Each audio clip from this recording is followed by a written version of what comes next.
Well, it is 6:30, so we'll get started. Thank you, everybody, very much for coming to this meeting of Carpinteria Birdwatchers, the September meeting.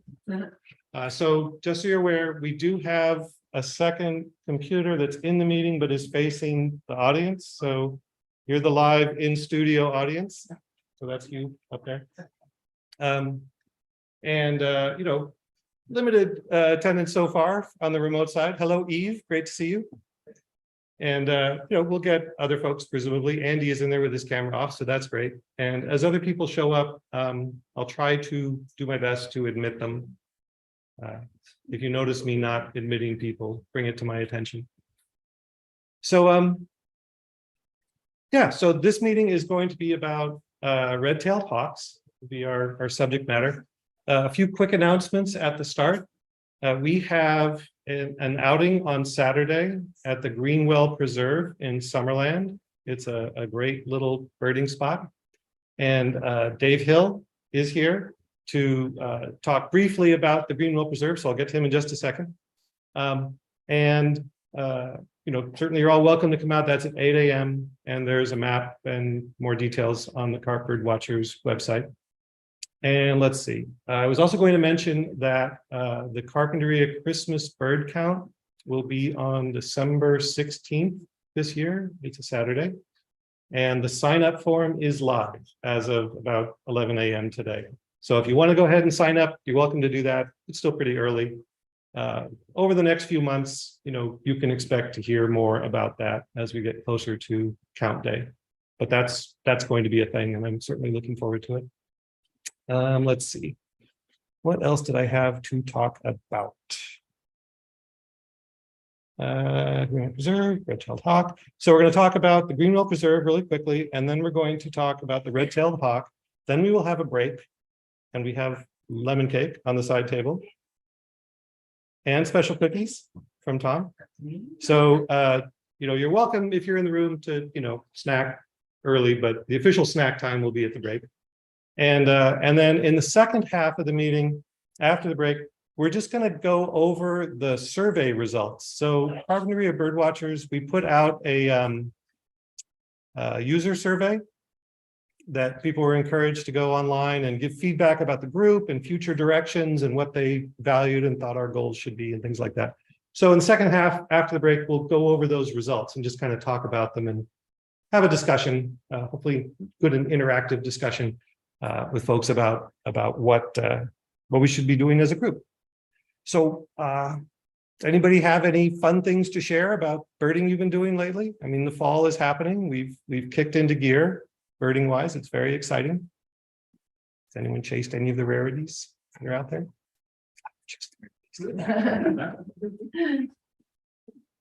We asked the we were there. We weren't chasing, but we went there. Yeah, up at the tech park at Hollister, I believe. Some of us were talking. Yeah. It's really a three-ring circus at that tech park because there's warblers in the trees and there's all the birders in the area are hanging out, sharing stories. It's very fun. Okay, well, let's go ahead and move along so we can get to the red-tailed hawks sooner. But first, so Dave, I wanted to ask you to come on up so you can be seen by the Zoom participants. And so you are with the Summerland Greenwell Preserve. Okay, and go ahead and get yourself on camera. And okay. I'll slide out of the way here. I'll disconnect the other computer. Did I do that? No, I totally I hope that. not. That was not you. That was me. Okay, go ahead. Well, I'm David Hill, and I've been chairman of the Summerland Greenwell Preserve for going on 30 years, and it's an interesting little piece of property. It's only a little under 2 acres, and it's owned by the county. And so 30 years ago, they were operating a road yard there, prior to that, it had been for about 15 years operated by some artists. There's some buildings on the site. There were one building that had about 8 or 10 garage spaces, and so the artists utilized those, and some of the carpinteria artists, Richard whose name I can't remember, but some pretty good artists were there. And then in early 90s, the Santa Barbara road department came and took it back over, turned it back into a road yard, which it had been earlier. And about that time, we bought a piece of property right next door, my wife and I and kids, and to build a house, and they were turning it back into a road yard. So I got involved with that at that time. But I've always been an environmentalist. I've always been a kind of on again, off again bird watcher. And that myself and many members of the community felt that that site was better served as a preserve. And one of the main reasons is it's got a little creek that runs through there that is perennial. There's water there year round, even during the drought. And so it's got some nice habitat, riparian habitat that does attract a variety of birds, as you might expect. It also connects to a trail system. So you can hike all the way through Montecito and up into the mountains, Romero Canyon and beyond. And so it has a nice connection there. Eventually we established the preserve. It got established in 1998. And with a coalition of groups, Summerlin Citizens Association, Montecito Trails Foundation, Carpinteria Valley Association, and a lot of individuals in the community, and we raised the money, nearly 500,000, to turn it into a preserve, which it is today. And so I'm looking forward to showing it to those of you that will make it on Saturday. I think it'll be a fun trip. Connecting to the trails, you get to you can go up Old Greenwell Canyon. There's trails that go up that way, which follows the creek, one of the creek. There's several drainages that fall into Greenwell Preserve, and so there's some interesting country around there. So I don't know if you want me to take questions or. Sure. Yeah. Any questions for Dave? And certainly if you have extended questions, Saturday would be a great time. To I'll be available Saturday, so I'll be there and you can ask. The best place to park is right in front of that first structure. Yes, there's a parking lot there. It's a multi-use parking lot. There's some horse traffic that some of the local horsemen and women ride and use the parking lot there. So there's kind of a parking lot in front of the big building. You'll see a big barn building and you'll see the parking lot. You can also park on the street around the perimeter of the fencing in the preserve. And you can park along Greenwell too. You can find parking anywhere. You won't have to walk very far. And I had a question. So yes. When you first approached me about this, there was an explicit goal you had in mind. You're looking for help with maintaining the preserve. Is that right? The original founders, like a lot of groups that have been around a while, are starting to fall by the wayside, including me. I haven't fallen yet, but it won't be long. And so we're looking for some new people to come and help with the preserve. There's kind of a coalition of interests there at the preserve. And we started out with a kind of a strong environmental component, but with politics and changes over the years. Some years we've had change in politics in Summerlin, and the Summerlin Citizens Association has changed, and they haven't had as much appreciation for the primary goal, which is preservation. And we want to keep that goal. So we're hoping that we can attract others with like minds that might be willing to join us on the committee. There's a 7-member kind of a steering committee. It's a subcommittee of the Summerlin Citizens Association that kind of manages the preserve and makes decisions. Summerlin Citizens Association signed the lease with the county of Santa Barbara, so they have the legal responsibility, but they have assigned the task of management to a subcommittee. And so those 7 members are Channel Islands Restoration is a member, Montecito Trails, Carpinteria Valley Association, Summerlin Citizens Association, the local homeowners association, of which I'm a member, that joins the preserve, and then 2 members at large. I think that's 7 if I remembered everybody. And about how often do they meet? Rarely. We designed it. We operate on a very thin budget. It was designed to be mostly self-tended so that it could run itself. We do get a little over 3,000 annually from a special district with the county of Santa Barbara to keep the lights on, pay the electricity and pay the water bills and a little bit of maintenance. Some years we're short and we have to raise money. But after the initial implementation of the plan, it's really hasn't cost much. We probably spend somewhere around 5,000 on the average a year. Some years more. We had to do some repairs that were more expensive at one time, but it doesn't take a lot of effort. But sometimes there's a need for more meetings because there has been attempts from various agencies, like some people at the road department didn't want to give it up and they wanted it back, especially after the flood and other things. So there's some politics involved. And we had a lot of meetings then to decide whether or not that would happen or what would go on. But it had to go through 27 different agencies. The plan did to be approved. And so it had lots of public review. It had hundreds of meetings, most of them public meetings, to determine what the preserve was going to be. And it kind of winnowed down to three basic things: to preserve the natural habitat and to preserve the parking for trails and to preserve the historic farm buildings which are there today. We tore one of the buildings down. And so all of that was a compromise. The environmentalists, which probably was more my camp, that wanted to just see it nothing but wildlife preserve, because as that area developed, of which I was part of the problem because I built a house, we were losing good habitat. And so, as I'm sure most of you know, we're losing species, passerines and hawks, and in the 30 years that I've lived there, over 30 years, I've seen a great reduction in wildlife, which is too bad. But we still see deer. We still see, we had mountain lion tracks last year.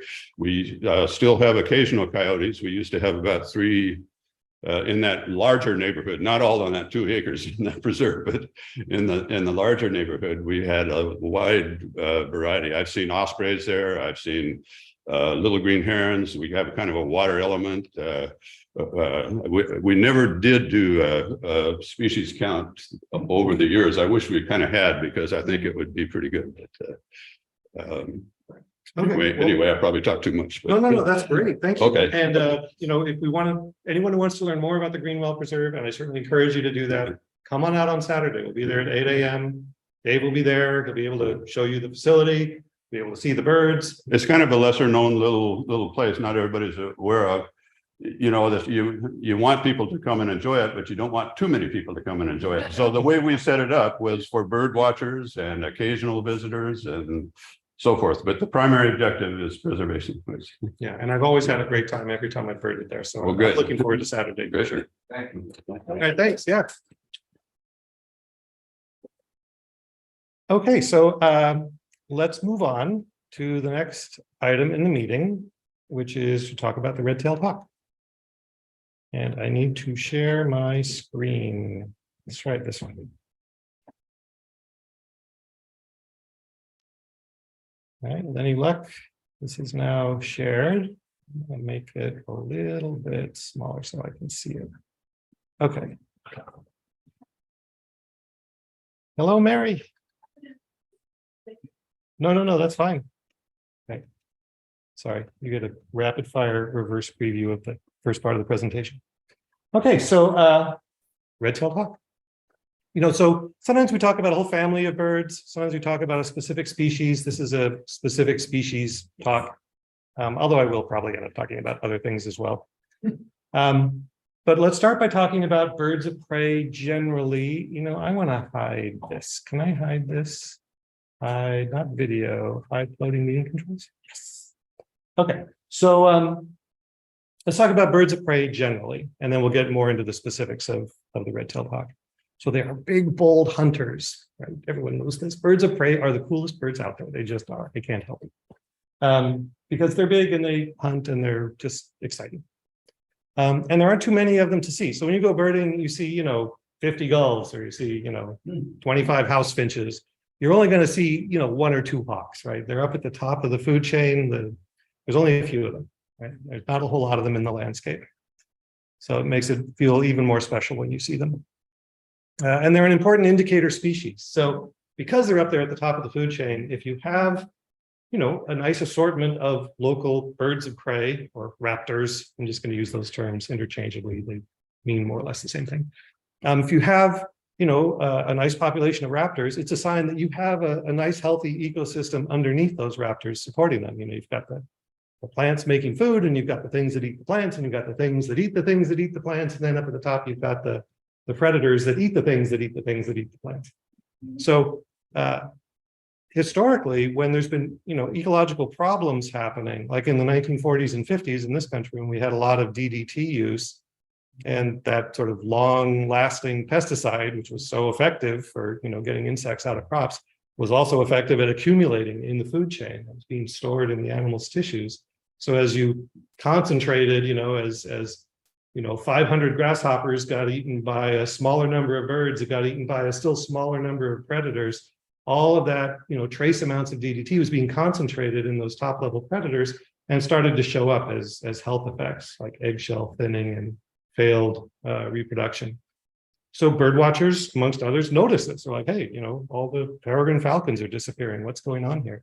And that was part of the process of figuring out what the issue was and getting it solved so that, today we don't have a lot of DDT being applied on a regular basis, which is good for birds and for bird watchers. Another cool thing, these are just kind of fun facts. This is, if you haven't figured out, this is not going to be a detailed ornithological scientific treatment. This is more like me as a fan talking about the things I think are cool. They have really acute vision. And of course, everyone knows about this, right? But I was reading up, there's this really cool book, An Immense World by Ed Yong. So a little commercial for Ed Yong. He's a great writer, and this is a great book. And he talks about the different sensory capabilities of different animals, and how everything has its own sort of slice of reality that they are able to perceive, right? So there's the world, right? The real world that's out there, but we don't perceive the real world, right? We perceive whatever part of it we're equipped to sense with our eyes and ears and everything. Well, humans, in terms of visual senses, humans are actually really remarkable in the animal kingdom in terms of our visual acuity, right? There's a lot of things that animals are way better than us at. Like we don't smell as well as our dog, and we don't see at night as well as our cat. But in terms of in good light, in daylight, being able to see little fine detail at a distance, humans are really good. But raptors are even better. Raptors have the most acute vision of any animal that researchers have been able to find. So for a red-tailed hawk, its vision is based, like the way I kind of think about it is that its vision is like it's got binoculars on all the time. When it's looking out at a landscape, it is seeing fine detail that I would not be able to detect with the naked eye. And it's not even really, it's even better than that. Because for me to use binoculars to see something, and of course, bird watchers are very familiar with this, we do it all the time.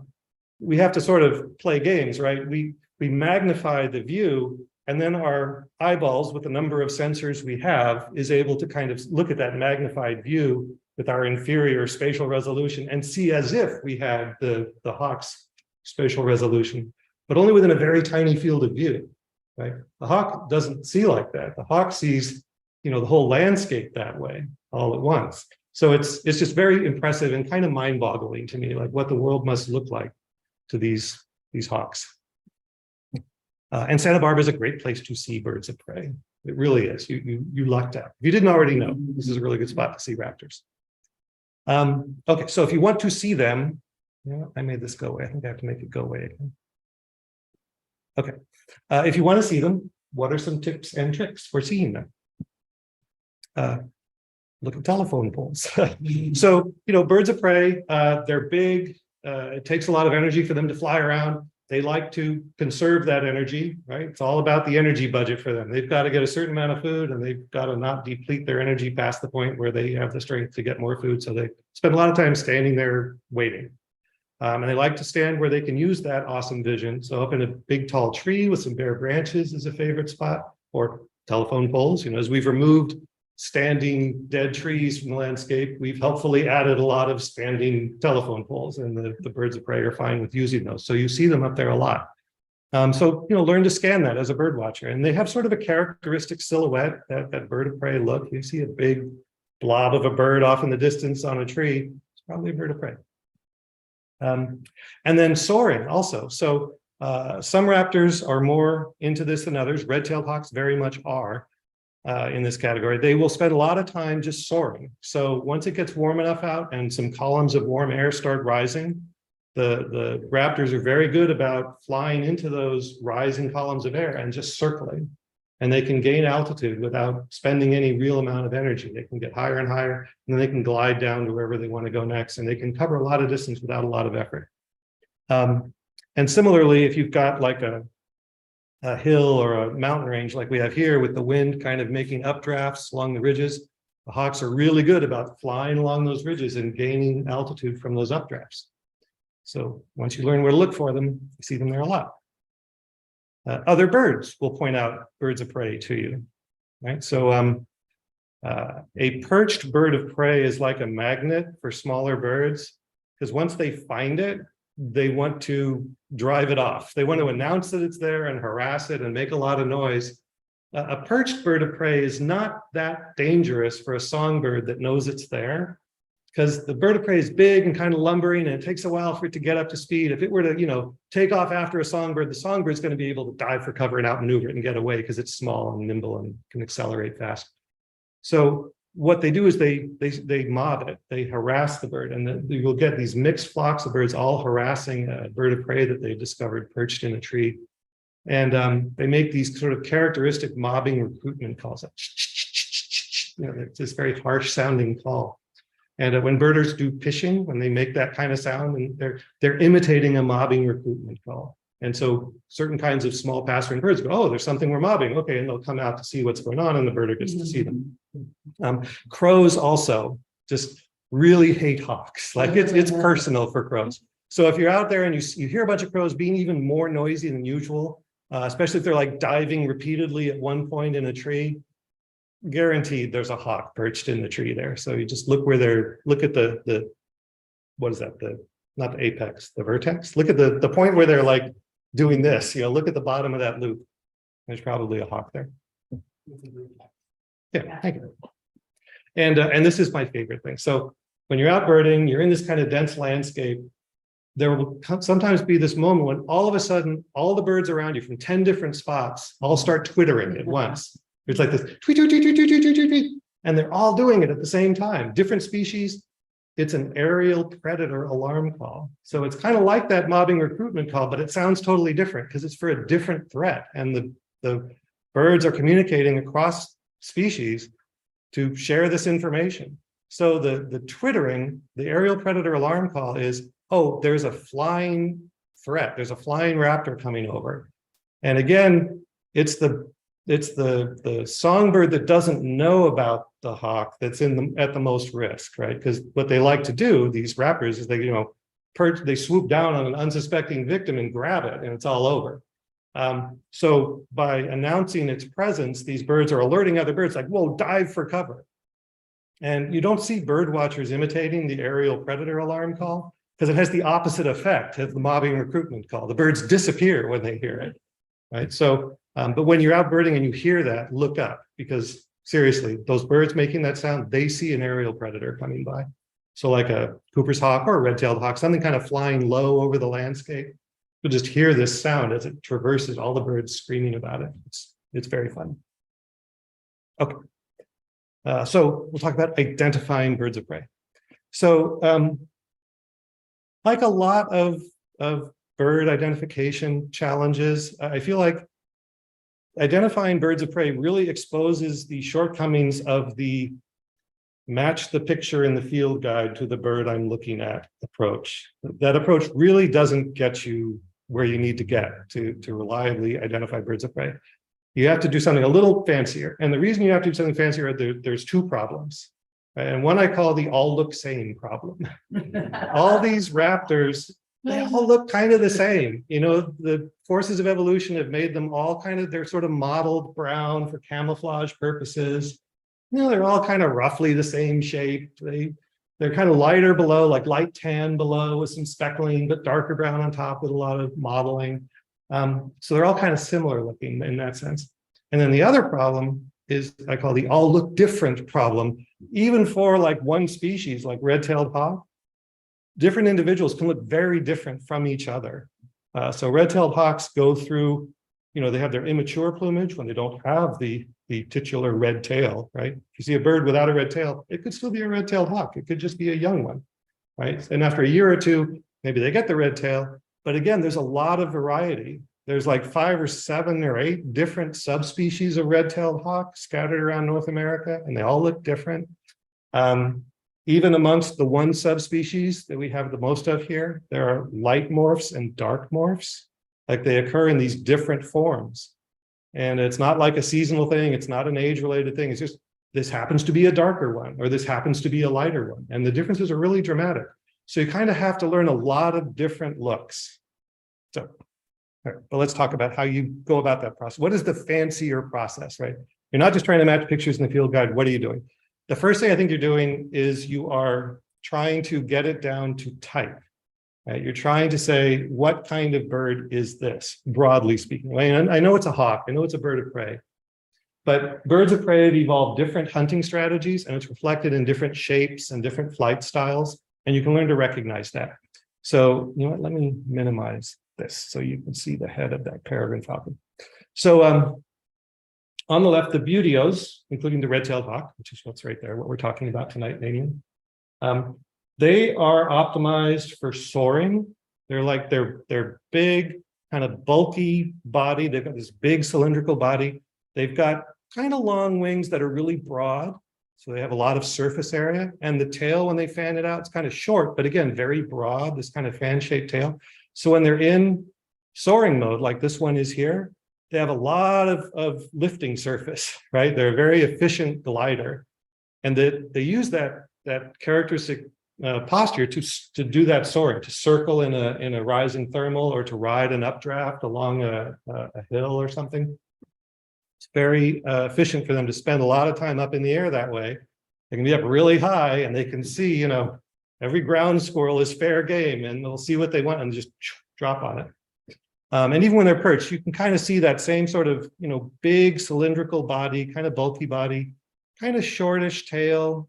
The folded wings kind of go toward, you can't really see in this photo very well, but they kind of go out towards the end of the tail, not beyond it typically, but kind of in the second half of the tail there on the folded wing. So that's your buteo look, right? That's that particular kind of raptor. Then accipiters have evolved more for hunting in forested habitat and thickets and underbrush. You know, the buteos are primarily hunting small mammals. They'll also take birds sometimes. Accipiters are hunting birds primarily, but also mammals. I mean, they all hunt the same. They'll take anything they can get. But the accipiters are optimized for bird hunting, and they will fly through a forest. They're very maneuverable, right? They can dodge through little holes in the branches and get down where the birds are hiding and surprise them and pounce on them and grab them. So for that maneuverability, they have a relatively long tail, you know, longer than the buteo's tail, and especially proportional to their body. Their wings are kind of shorter, and they're optimized for fast acceleration. And when they fly very differently. Like a red-tailed hawk, a buteo, when it's flying, it's kind of got slow wing beats and a lot of gliding, a lot of soaring. The accipiters will also soar at times. Like they'll spread their tail out. Like this one here is in a soaring mode. They will do that, but they also do a lot more direct flight where they will flap, flap, flap, glide, flap, flap, flap, flap, flap, flap, glide, you know, and you need to watch them a lot and kind of get used to what it looks like. But once you key into that characteristic flight style, it's really different. You can definitely pick it out. And then falcons are kind of the third big classification of birds of prey. And they're actually a completely different lineage. They evolved from parrots, which makes the favorite term I have, they're murder parrots. Like I'm going to look at murder parrots. But you can see it once you think about it. You kind of look, they're sort of parroty looking in a way. But they have long pointed wings and this long cylindrical kind of tapered body. And what they have evolved for is speed. That is their thing. They are super, super fast. The fastest animal on the planet is the peregrine falcon, right? It can dive at more than 200 miles an hour out of the sky. In level flight, they just go super fast. They will just run down a bird. They'll just chase a bird in the air and outfly it, like just be so fast that they catch it. So it's very exciting to see them do their thing. But they have long pointed wings, and again, relatively slim. And when they're perched, you see those long wings, right? This definitely is, like this bird is kind of this teardrop shape, right? When you see that shape, you should be thinking falcon, right? As opposed to a red tail, which has this little head stuck on the head on the front of this big bulky body. Red-tailed hawks are not as fast, and it kind of shows, you know, this is a bird that was designed in a wind tunnel just to be like super fast. Okay, we're supposed to talk about red-tailed hawks, so let me do that. Make that a little bigger so I can see folks. Okay. Right. So this is our basic buteo. And in fact, you should think of a red-tailed hawk as the default buteo, or even the default hawk. If you see a hawk around here, there's like, you know, in the criminal justice system, there's a presumption of innocence. With hawk watching around here, especially, there should be a presumption of red tail. You know, if you see a hawk, start by assuming it's a red tail and then try and convince yourself otherwise, because most of the time it will. But this is a red-tailed hawk of the type that we see around here. In fact, you know, let me go to the next slide real quick. So here's just, you don't have to memorize this. Like if you quiz me on this, I will not remember it because I haven't really studied this. But this shows you where the different major subspecies of red-tailed hawks occur in the country. So you see they're all over the country. The one we have around here is the Calurus subspecies. And we'll look at let's just go look at some photos. I'm going to go out to the All About Birds site and look at some. Oh, actually, before we look at the pictures, let's listen to a red-tailed hawk because you should learn what this sounds like. You have heard it before.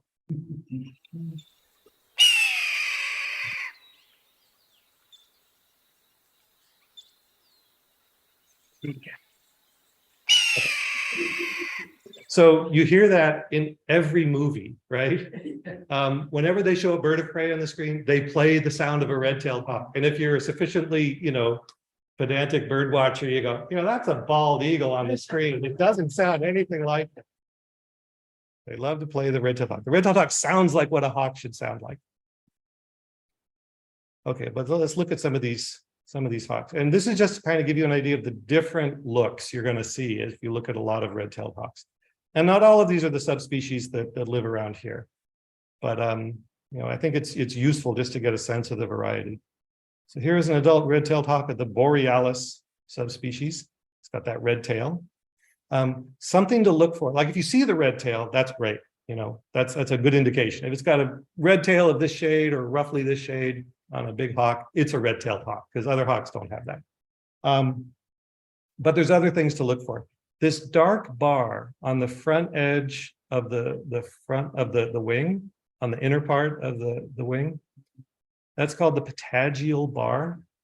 Almost every red-tailed hawk plumage, and let's say there's like a dozen different looks they have, but nearly all of them have that. And almost all other North American hawks do not have that. So when you're looking at a hawk soaring overhead, if you see that patagial bar, again, that's a solid piece of evidence that you are looking at a red-tailed hawk. Right? And if you don't see it, it's kind of exciting. It could be something else. So keep looking. All right, here's the upper view. And you see the red tail is a lot more prominent from above. So if you're looking at a circling hawk and it's, you know, wait for it to get to the far side of its circle. So as it banks, you can kind of see the top of the tail, and that'll give you a good look at that red tail. You know, I'm going to skip the videos because I'm being long-winded.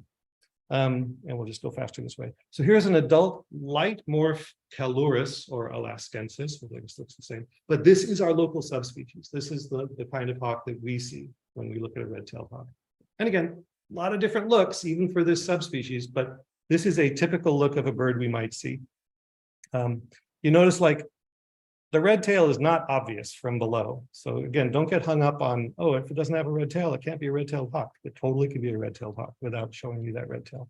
But the dark patagial bar is really obvious. Another thing you see a lot in these light morph red tails is the underparts here. There's like this lighter chest area and then a darker belly band. And again, other hawks can have that, but it's really common in the red-tailed hawks. So look for that. And if you see that, again, it's another piece of evidence. You want to gather multiple pieces of evidence to kind of make your ID more confident, but that's a red-tailed hawk. Adult light morph from above. So it does have a red tail from above if it's an adult. It takes them a couple years typically to get that red tail, like 1 to 2 years to get the red tail. For the video, I'm going to skip. So this is also a Calurus / Alaskensis, but this is the kind of red-tailed hawk we get around here. But this is the dark morph, and when they talk about that dark and light morph, they're really talking about the body. So look at the underside of the bird's body. You know, if I saw this bird flying by, I would be like, "Whoa, that's a totally different bird that I don't see every day." And it's true. Like most of the ones we see around here are light morph, but occasionally you will see a dark morph, and it looks like this. So the dark patagial bar is there, doesn't really stand out because the whole wing is dark in that area. And that's why it's helpful too to look at a lot of red-tailed hawks and key into like the profile, like the overall shape and size and shape of the wing when it's flying, can be very helpful. Dark morph. Another video, we will skip. The Albieticola. I don't even remember where that one's found, but it looks a lot like the one we have around here. There's a dark morph of the Harlan's subspecies.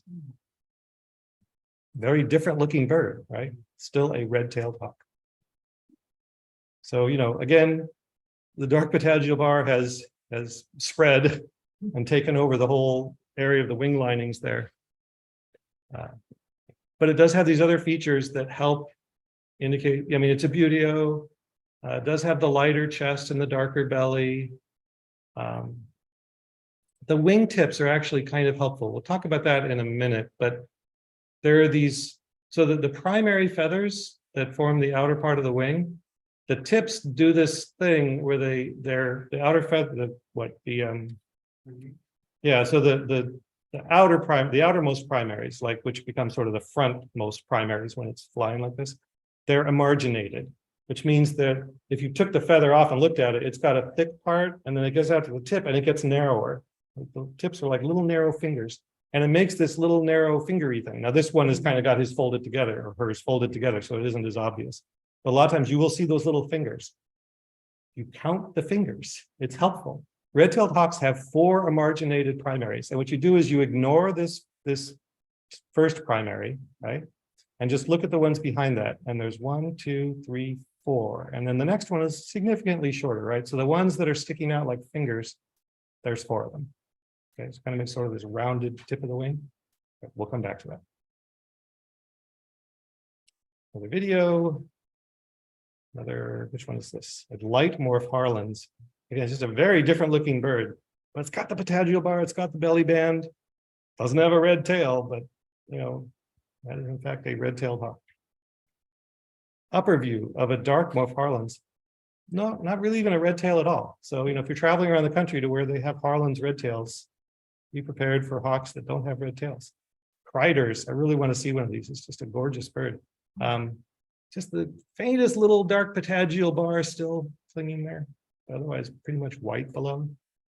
Here it is from above. Costa Ricensis. Travel to Costa Rica. You'll see a red-tailed hawk that looks like this. What's that? Yeah, really colorful. Okay, so here's a juvenile light morph Calura. So this is a look that we could have around here. This is our local species. And again, in the juvenile, doesn't have the red tail going on at all. It's got this, you know, this banding on the tail. But structure-wise, it's still got basically that red-tailed hawk look, and a big cylindrical body. These kind of bulging secondaries, the way that the trailing edge of the wing kind of bulges out like this, because these secondary feathers are extra long. That's sort of a red-tailed hawk thing. Other hawks have a version of it too, but red-tailed is really dramatic.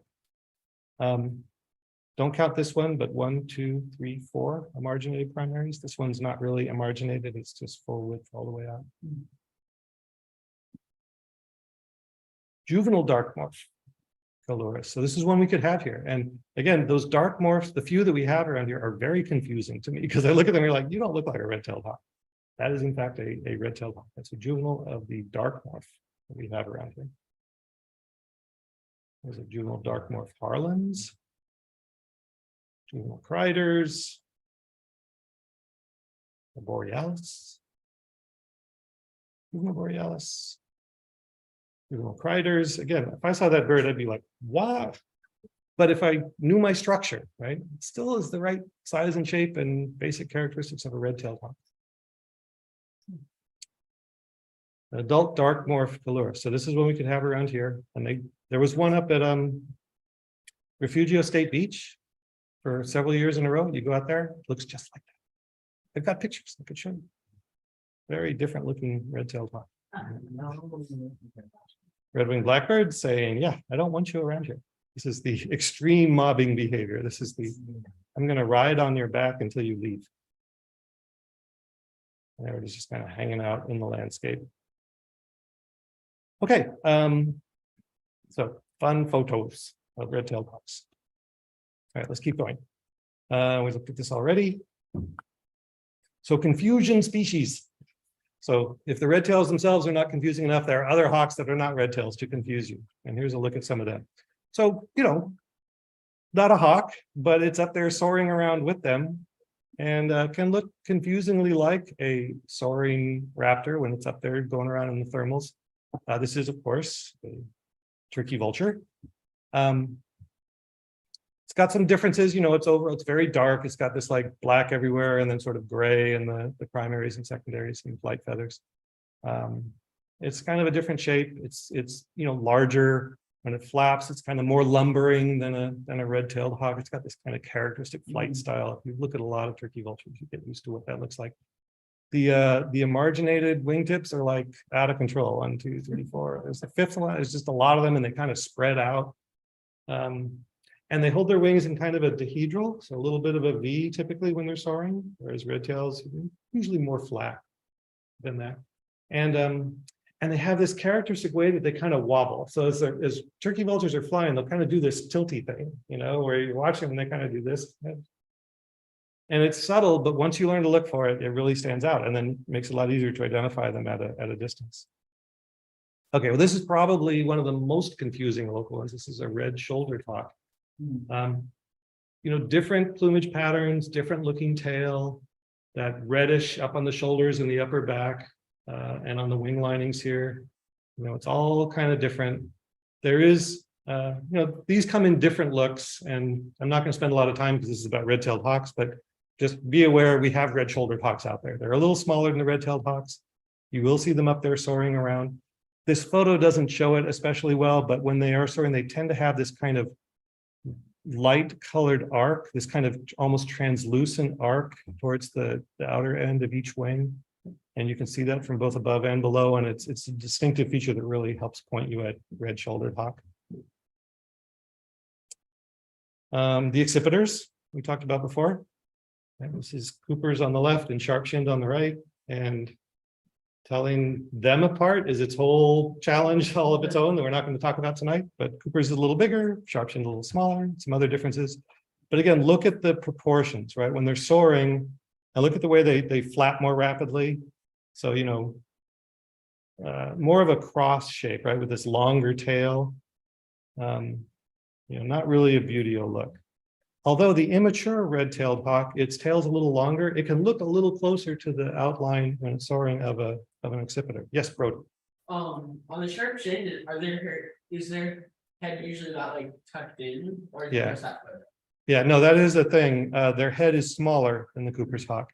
And this photo of the perched one, yeah, really emphasizes it. I'm not sure how that could just be, it's kind of hunching right now. But in flight, it's like a thing you look for, like the amount of head projection is an important difference between Cooper's and sharp-shinned in flight. But again, we'll talk about that in a different meeting. So here's a cool hawk that you do see sometimes in the fall and especially in the spring around here, not really other times of year. This is Swainson's hawk. It's a very long distance migrant.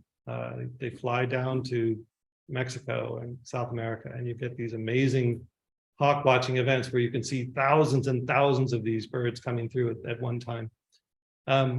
They have relatively long wings, as is true of most long-range migrants. And so those longer wings are kind of visible when it's perched. It's like that's a longer wing than a red tail would typically have.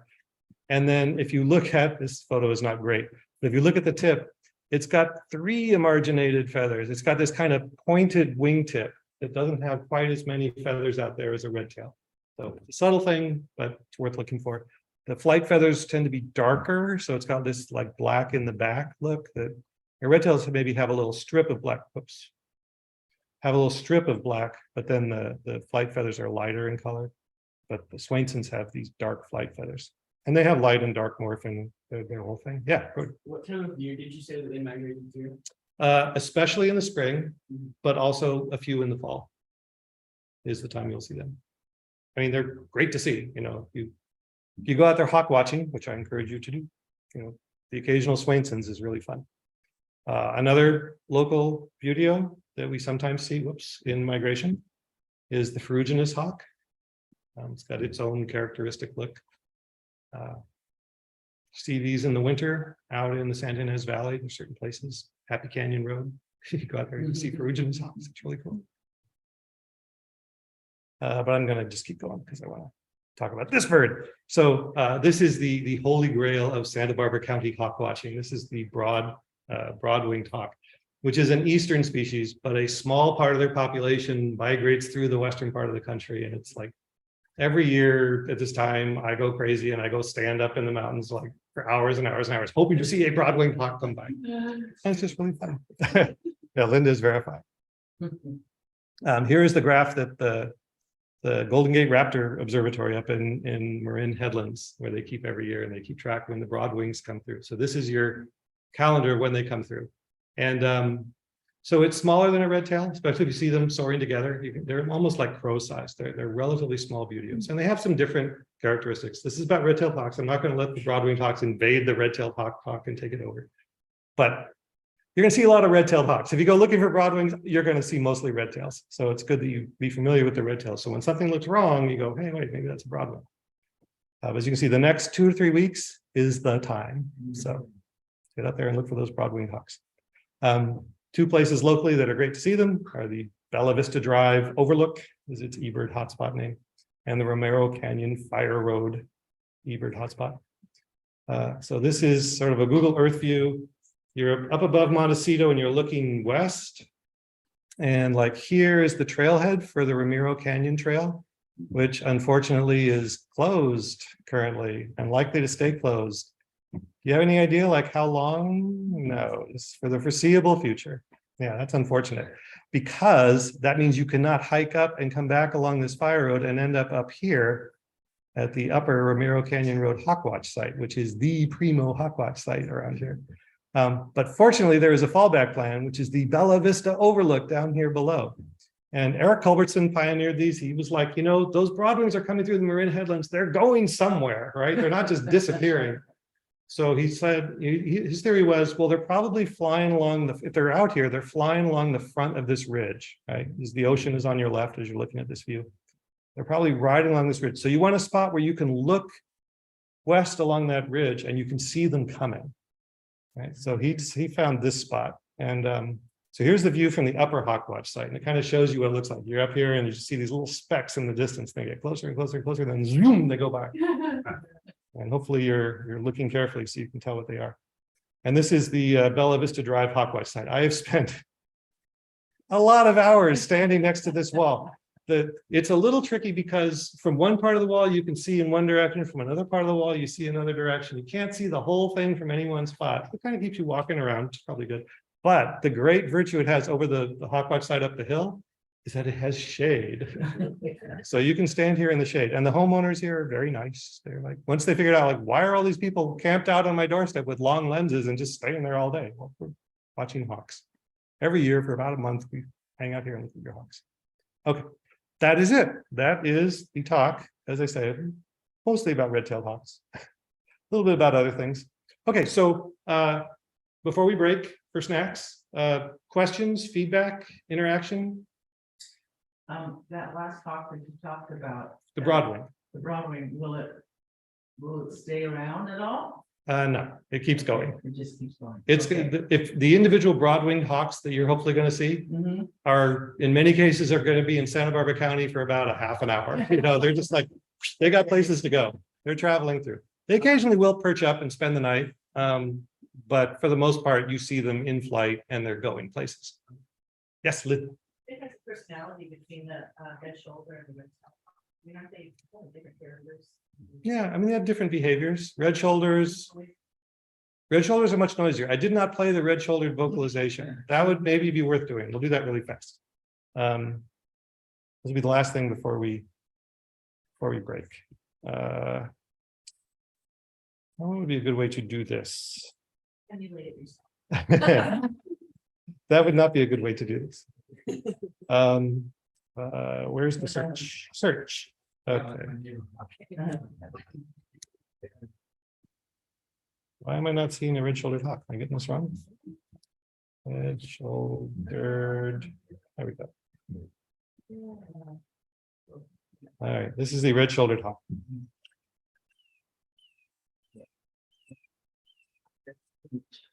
And the repeated, right? The red-tailed hawk is like one long one. The red shoulder is like.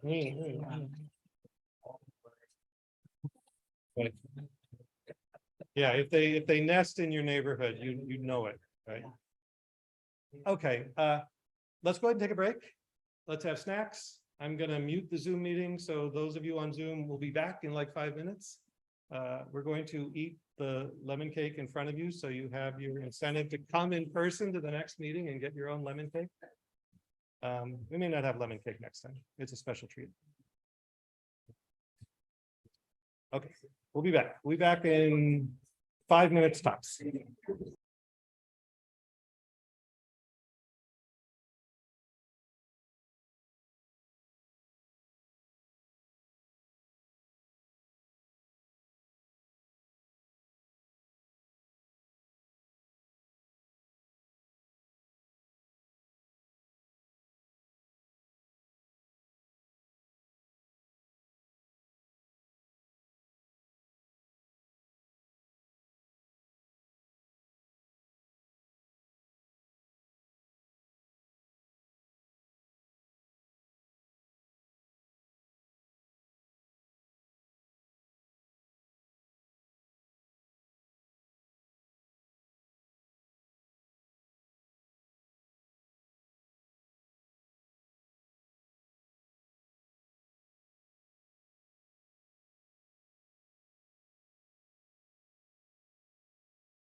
All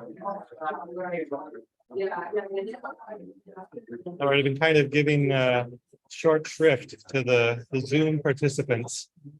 So here I am devoting myself to the Zoom participants while the other folks are having their snacks. So those of you who are in the Zoom with your cameras off, or your mics off, I encourage you to unmute. Maybe if we chatter, it'll like tell the other folks to like, hey, let's resume the meeting. I'm curious what the people on Zoom feel about the whole combination in-person online meeting. I mean, does this work for you guys? Do you feel like you're getting a quality experience? Hi, Eve.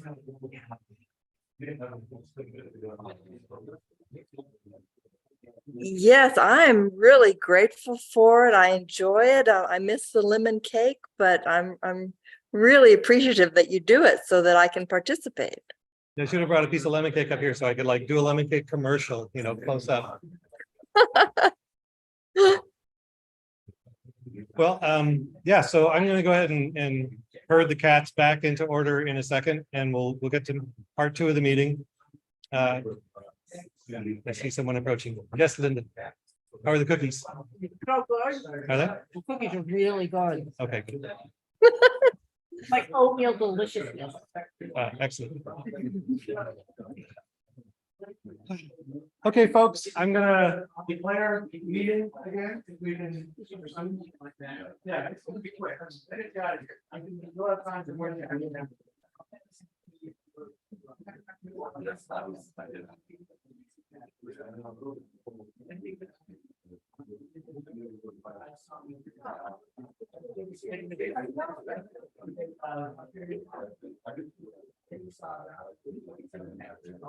All right, I'm going to share my screen again.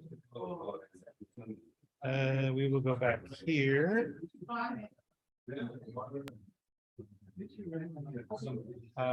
This. And we will go to the survey results.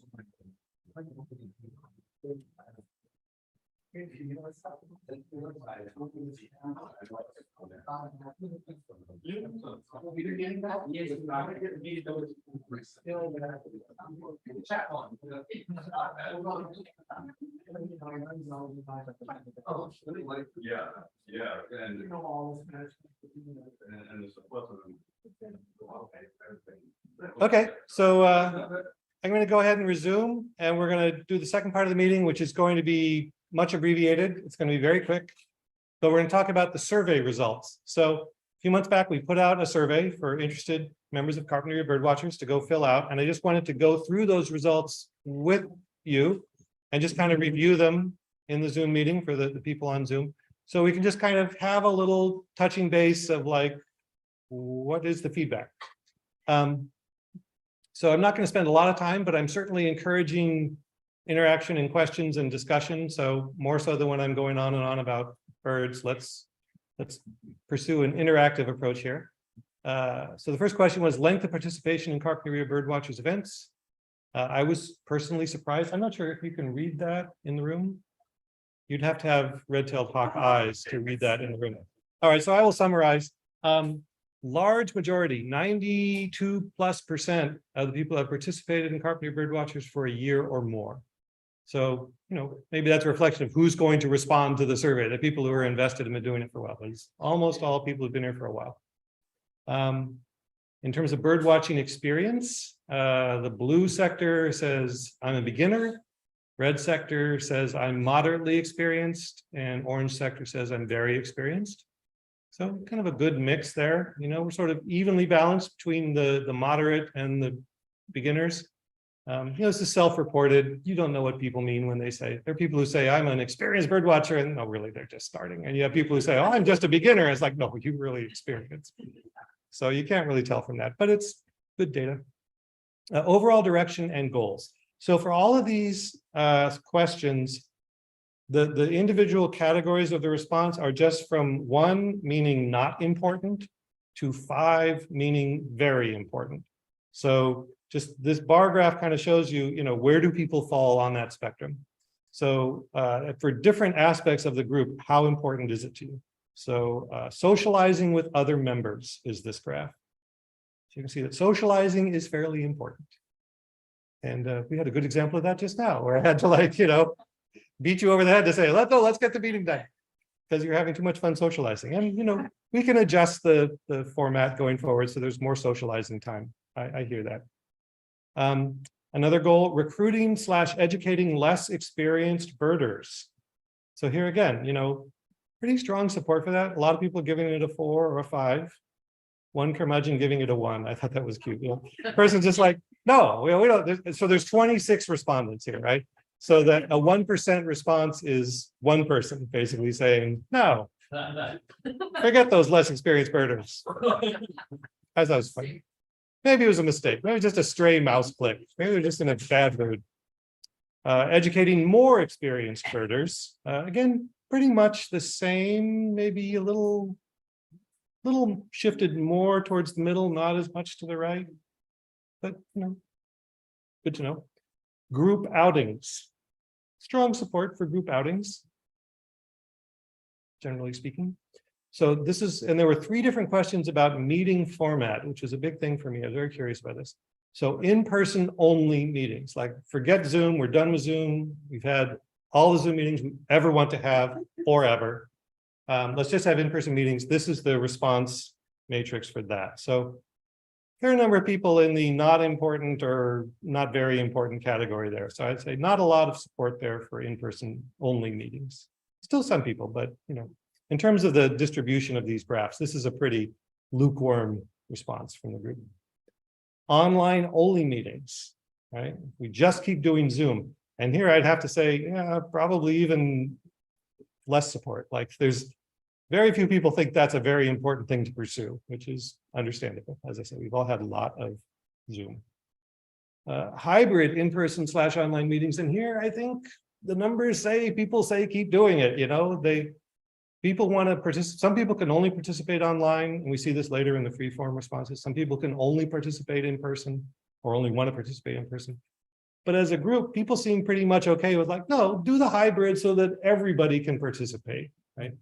And for those of you in Zoom, you're not going to get the same quality of experience when we're also doing an in-person meeting, but you do get to watch us eat lemon cake. So, there's trade-offs.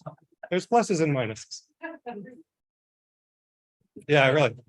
What should we have as snacks? That was not a question I put in there. And here's some other categories of things we might do that we haven't really done a lot of. What do people think about it? Young birder outreach / education. And here I thought the response was pretty strong. There's a big chunk of people, 10 people in 4 and 10 people in 5 saying, no, that's quite important. That's something we should be doing. So that definitely gives me pause. In general, there's going to be a few of these things in here where there's some direction from people like, oh, we want to do this thing, and we're not really doing a lot of that thing currently, or maybe we haven't done any of that. I'm all for it. I think it's great to do more and to do these kinds of things. I mean, I see a strong argument for doing it besides just the survey. I think it's a good thing to do. But I'm kind of, like this group is kind of funky and disorganized, and we do a certain amount, and that's what we do because that's what I'm, happy to do. And the amount of organizing involved in doing more organized things, it can be substantial. And I don't want to throw cold water on the idea. I want to support the idea. But if we're going to do that, we need people to step up and do that. And I don't want to stand in the way of that. And I want to, I'm willing to invest my time and energy in facilitating someone else who wants to help do those things as part of our larger mission. So to the extent people think, yeah, that's a good thing to do. And, I could help with that. That's awesome. Please let me know. Reach out to Tom, reach out to Laurel. Let us know. We will be super happy to do that. Bird conservation. And this is another one. This was the strongest, the heaviest towards the very important part of the response spectrum of any question was we should be focusing on bird conservation. We should be doing more to help birds.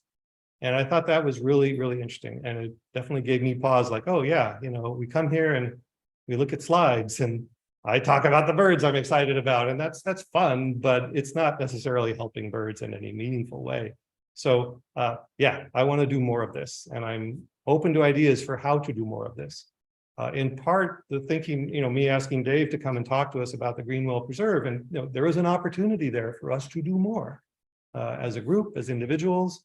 Here is a local important location for birds that needs some love. It needs some people to spend a little bit of time, show up and do some meetings and give some feedback. Be a worthwhile thing. So if anybody here or anybody on Zoom, well, Eve, you're in San Diego. It's a little hard for you to participate in this way, but if you want to be a part of this, you can come out on Saturday and go see the facility and talk to Dave a little more about what the site needs. That would be a great opportunity for us to do more in this area. Yeah. And feel free to call me, and I'm happy to talk about it or show anybody around that's interested to help out. No commitment needed, but we'd love to do that, and we hope most of you can come Saturday. Yeah, and I have to say, when Dave approached me on a recent pelagic trip and kind of laid this out for me, it's a very soft sell, right? He is not coercing anybody. It's like, no, we've got this beautiful place, and wouldn't it be great to come and be part of that? They're welcoming us with open arms, so you should at least check it out. Okay, I'm going to keep going. Please list any other goals you think would be important for Carpinteria Birdwatchers. You're not going to be able to read that in the room, and I'm not going to spend the time to read them all over. There's some really great suggestions here. I think what I will do is I will come up with a way to export the full survey results and post it in an item on the website so people can go and read through them in detail. I think that's probably okay with folks who gave these comments. It's all anonymized. It doesn't say who said what. One comment that I did kind of key in on is this last one here, and I will read some of that. It would be nice during the sessions for there to be more space for discussion. Just keep talking. So it'd be good, yeah, more discussion. Also, occasional opportunities for participants to introduce themselves. I realize it's a large group, this can be difficult, but make it a goal and look for opportunities. I think that's really good advice. I was thinking of doing that this time, and then I got a little behind the curve in terms of getting the technology set up, and I didn't, I just kind of jumped into the meeting. But next time, the next meeting, come prepared to say hello at the beginning of the meeting, and we'll have some sort of, brief icebreaker feedback you can give. My favorite place to go birding is this. Of course, the risk is that someone then goes on and on because it's got this and this is really, and it's like 20 minutes in and we haven't started the meeting. But happy medium. We can pursue the happy medium there. Okay, so some more topics. Meeting topics. So here, this is me looking for feedback, like what should we do the meetings on? Learning about specific families or groups of birds is this result. So strong support for that. A lot of people feel that's very important. Learning about an individual bird species, pretty close to the same. A little bit of a fall off, people moving out of 5 into 4 on that one. Birding by ear, popular. Birding ethics, some drop off. People have probably heard, some people have heard as much as they want to hear from me about birding ethics. It's an obsession of mine. I'm really interested in birding ethics. I like talking about it, but once in a while, not as a steady diet. eBird and similar tools. Again, pretty similar, there's support for it. There's also a contingent that's like, yeah, no, I got enough on eBird, thank you. Birding techniques and equipment, kind of similar, and for all of these, I kind of feel like there's interest, but there's just a little bit of a there's a few people in the audience who are going to be like interested, but okay, can we get back to the, the birds? Yeah, which is cool. It's fine. It's good. Interviews with people with interesting stories, bird book authors, big ear birders, experts, kind of similar, moderate support, but also a little bit of foot dragging over there on the left side of the graph. Local birding destinations, talking about places to go birding. Seems pretty popular. No one puts it in 1 and 2. So that's good. We can talk about places. Love to talk about places. There's great places to go birding. Birding travel / trip reports from distant birding locations. A little more on the left side of the graph. I mean, again, once in a while, I think for variety would probably be good. I'm curious for feedback. Like, I don't want to give too much weight. Like, if 2 or 6 people out of the 27 who responded say, yeah, I'm not so interested in that. That doesn't mean that has to drive the whole discussion, right? We don't have to make everything cater to the left side of the graph. But at the same time, I don't want people to, feel it's not giving them what they want, if we can find a way to give everybody what they want. What sort of feedback can you give me, like those in the room or those on Zoom? Do you want to hear about, like Linda and I are going on a trip to Bryce Canyon in Utah in another month, and do you want to hear about the birding we do? Is that interesting? Or Steve Colwell gave a talk about going birding in New Zealand. Is that of interest?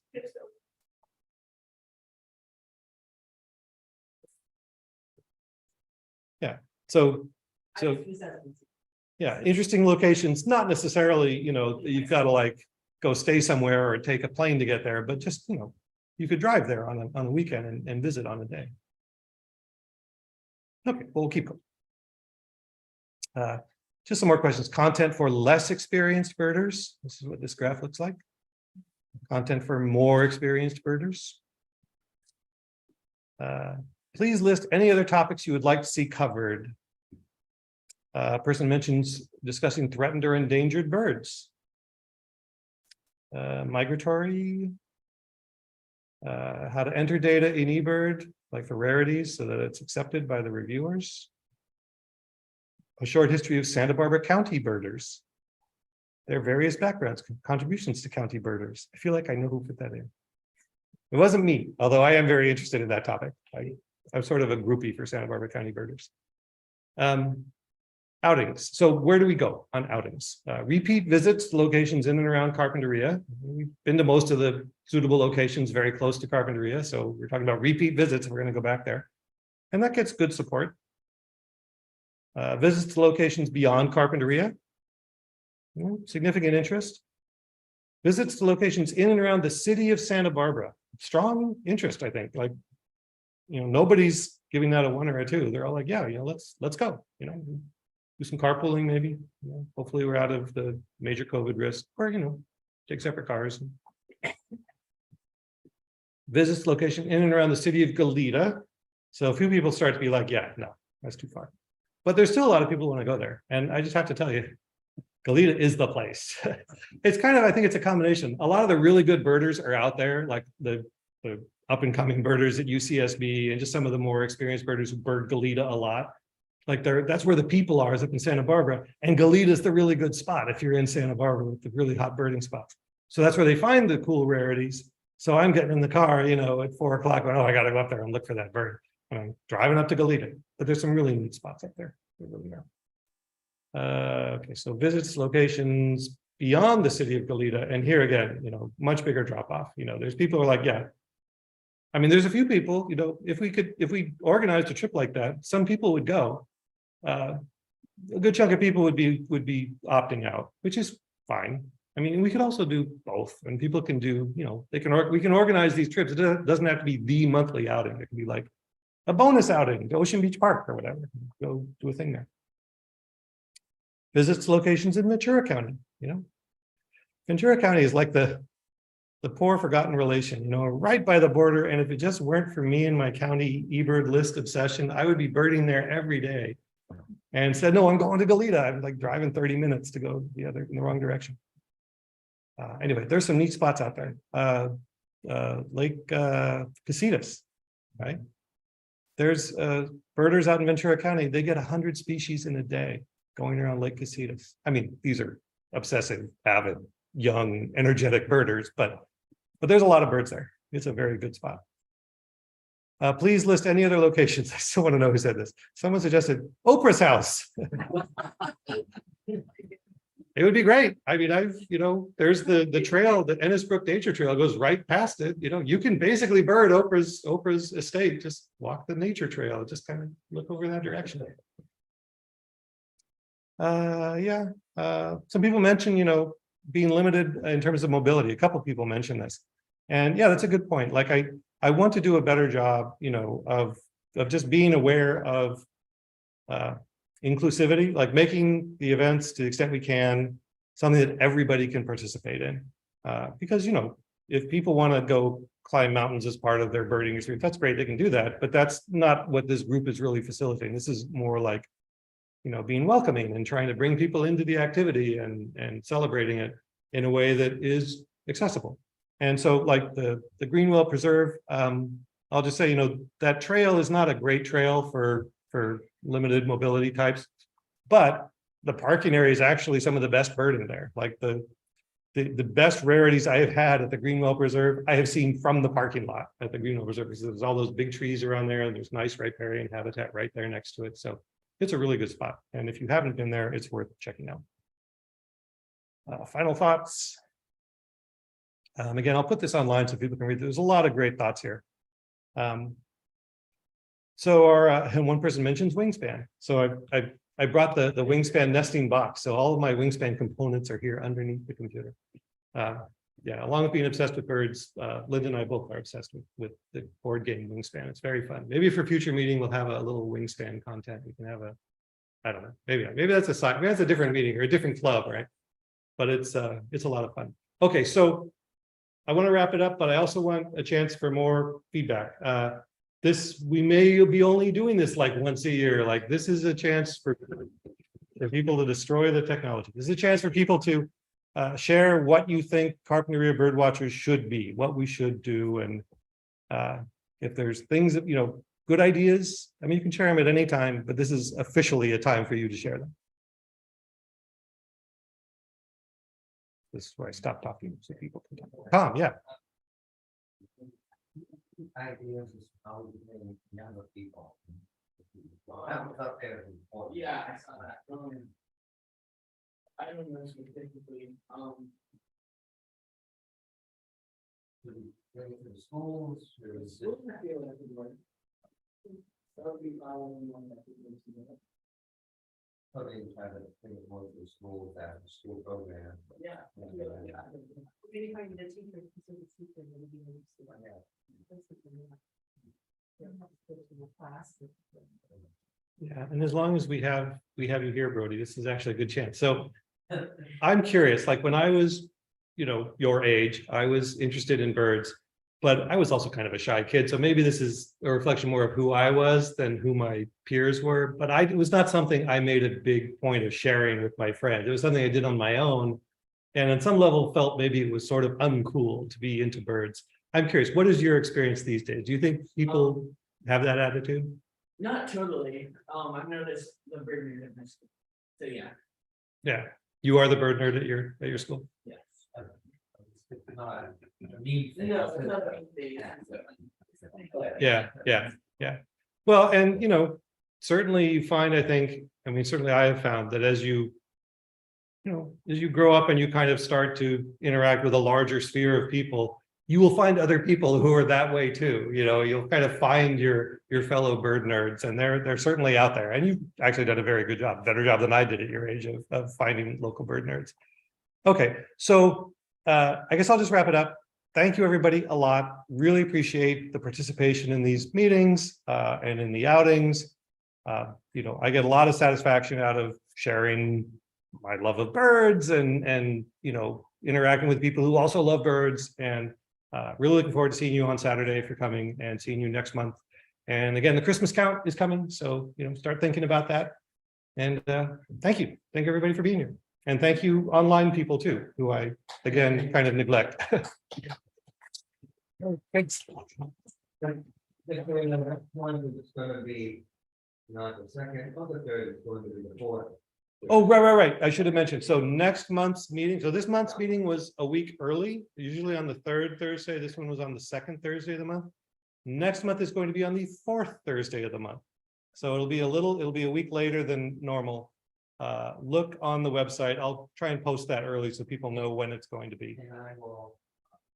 We were supposed to talk to Jody for her today. We want to there. So I had to make sure. This is the place to do that.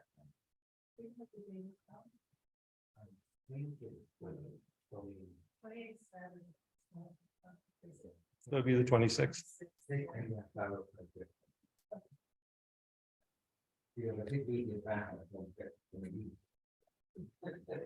We're talking October. Yeah, the 26th of October will be unless things change, the next regular meeting will be on Thursday evening, October 26th. When we will be on the other side of the broad-winged hawk migration window. So make sure between now and then, You go out and look for those Broadway pops. One of the other things I was thinking, I don't know, if maybe, I don't wanna over email this, but maybe some of those survey questions and ideas. We could just email one idea on it. Does anyone have any ideas of how we can do this?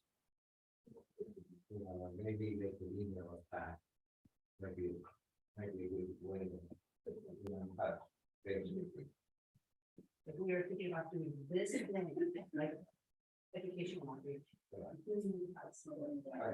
Someone that said that we should go to the postal view. And that's part of that. Okay, so I'm going to officially end the Zoom meeting and we'll keep chatting here. Sorry, you're just going to miss out on this thrilling content. Bye, everybody.